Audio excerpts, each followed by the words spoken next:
Lucy अपने नए कमरे में थी। वह दीवारों पर रंग लगा रही थी। नए पर्दे, नया बिस्तर, सब कुछ नया और चमकदार। तभी उसकी नजर एक पुराने संदूक पर पड़ी। वह उसे खोलकर देखने लगी। संदूक में एक पुराना आईना था। यह लकड़ी का बना था और बहुत सुंदर था। लूसी ने आईना बाहर निकाला। उसने उसे साफ किया। आईना चमकने लगा। वह अपने आप को उसमें देखने लगी। उसकी मुस्कान खूबसूरत थी, पर क्या आईने में उसकी मुस्कान भी बदल गई थी? अगले दिन लूसी तैयार हो रही थी। उसने वही आईना देखा। उसे लगा जैसे आईने में उसका अक्स अजीब तरह से हिल रहा है। क्या यह सिर्फ उसका वहम था?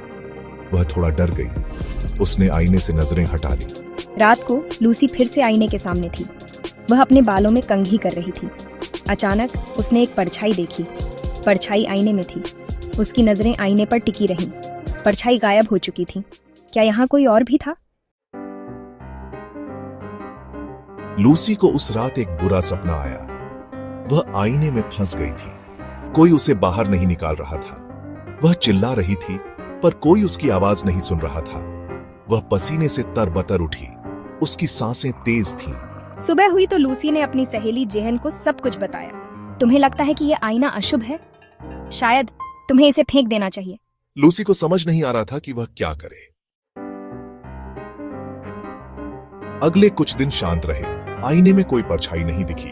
मुझे लगा कि शायद मैं ज्यादा सोच रही थी। लेकिन एक रात आईना फिर से जिंदा हो उठा। ओह नहीं, ये क्या हो रहा है? लूसी ने देखा कि आईने में उसका अक्स हंस रहा था।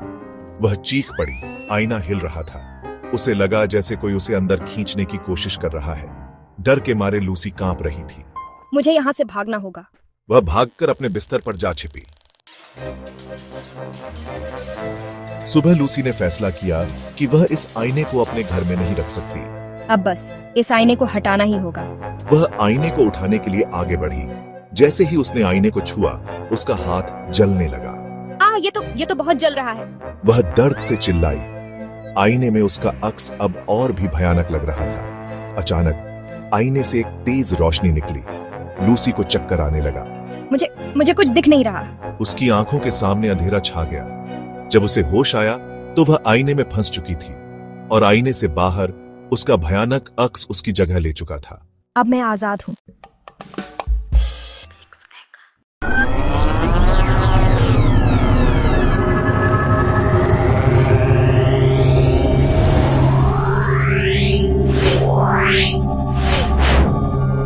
Yeah.